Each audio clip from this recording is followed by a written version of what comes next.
Hello, beautiful people. Welcome to Beyond the Mat. Today, talking about ketogenics. I just finished 3 whole months of vegan ketogenics diet. Man, let me tell you, it was insane. No, it wasn't. I would like to say that it was insane, but really, it was no big deal.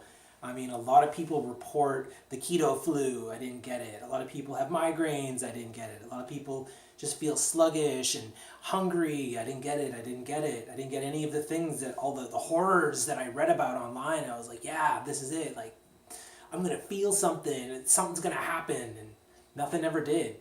So the first month, so my weight is normally 145, 150. It fluctuates around there. It always has my whole life. So the first month, I went down to about 130, and then it went back up after about the end of the second month.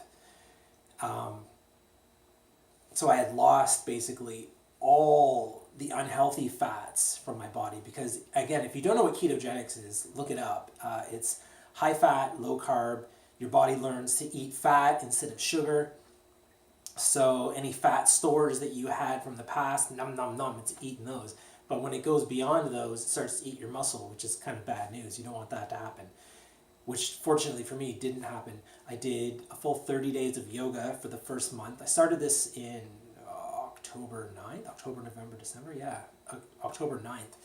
And so I guess all of October, every couple days I did yoga, and then all of November I did 30 days of yoga just to kind of keep the muscles fit and toned and everything. And I was looking really good, feeling really good, tons of energy. Don't get sleepish, don't get sluggish, rather sleepy. You can stay up later and have more energy. It's just been great in that aspect. The weight loss, so the weight did come back, although it was leaner, healthier fats that came back because you're eating stuff like avocado, lots of nut fats going in, lots of coconut oil, tons of coconut oil. I put like a half a cup of coconut oil every meal. Now the thing is that I can't even call this a true ketogenics diet because I wasn't weighing out my foods because that just seems like kind of bullshit. There's too many steps in the way for me to even want to do this. So I was like, you know what, I'll just cut out all the carbs. I'll cut out all the sugar. And that's what I did. And it worked fine for me until you get into the nitty gritty and the picking apart of what ketogenics really is and how to enter a full long state of ketosis. So because I was eating a lot of nuts, so cashews have a lot of carbs in them. So I probably was getting up there in the carb range, but still I probably wasn't going over as many carbs as what the average Western diet would have. So by eating like a few handfuls of nuts every day, yeah, I was eating a lot of nuts, but not, I don't think is enough to put me past the amount of carb levels. So there is an amount, they say 20 grams of carbs to 120 is the range you want to kind of stay within. And I believe I probably went down below the 20 on many days, but I probably went up to about the 120 on a lot of days. I had 3 cheat days, one for each month. And when I say cheat day, I mean I had like some eggnog, coconut milk eggnog that had some added sugar in it, and I had like little bowls of rice, or I had like some vegan gluten-free takeout that was made gluten-free, made with like rice, little things like that. Christmas time though, the holidays, I went probably 3 or 4 days in a row, and I just kind of called that one day, you know what I'm saying? So there was that, and I gotta say, once your body becomes fat adapted and you're just totally into this fat burning and you throw in some carbs, wow. The next day, you are tired as shit. You don't want to get out of bed. I mean, from a little bowl of rice like that, you just don't want it. And then, so that made it easier to say no to all the carby things throughout those other days of the month.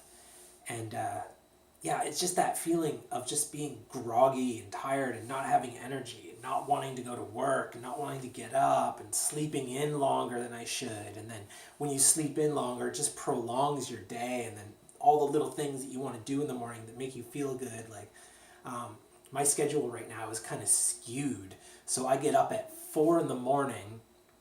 So 4 in the morning is basically my 7 a.m. for the rest of you. So 4 in the morning, I do an hour meditation, I do an hour of yoga, and then I have, from 6 a.m. until whenever I have to get ready to go to whatever job or whatever client I got to go visit. So there's that. 9 a.m. is lunchtime for me, which is weird to most people. And then 2 o'clock, 1 o'clock, 2 o'clock is dinner time. So that's supper. 4:30, I'm eating my last snack of the day, and I'm in bed by 7 or 8.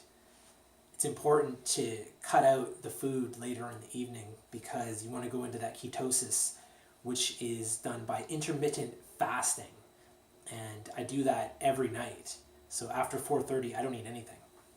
So I'm going from 4:30 until 9 the next morning before I eat anything. And even the thing that I'm eating the next day for lunch, I made pre-made meals. So I was buying I don't know, $100 and some of vegetables, just vegetables, and making these meals, making freezer bags of vegetables. It's in another video. If you go back to another ketosis video I did, you can see the freezer packs all made up. And it was all dark, green, everything. Everything dark and green was in that bag. Broccoli, spinach, kale, green beans, green peppers, also red peppers, yellow peppers. I put spinach in there. I put green onion chives in there. I put Brussels sprouts, even though Brussels sprouts are a little bit high in carbs. It's okay because the fiber that is all around those carbs sweeps it right out the bum hole. So you don't got to worry about those little bits of carbs like that unless it's getting too much. There are some vegetables that have more carb than fiber.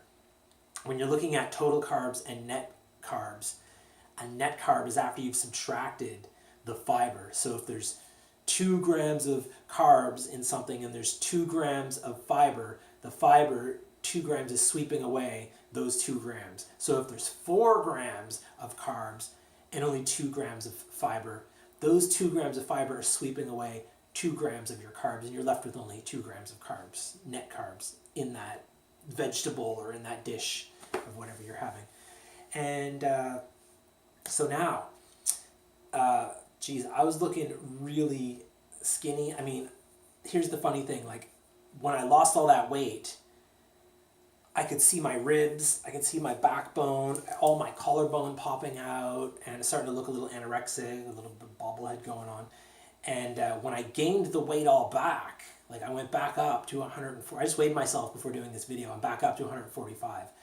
And when I gained the weight all back, it's not visible. So I don't know where it is. It's very lean and it must be spread out all over. Because I can still see my ribs and I still have all my bones and my backbones and everything is still showing. But I've gained all my weight back. So it's where did this mystery weight go?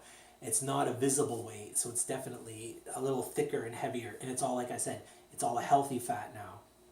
Which is cool because now I'm going back to the gym, y'all. I'm going to start rebuilding upon a super slim yet lean and healthy fatted frame.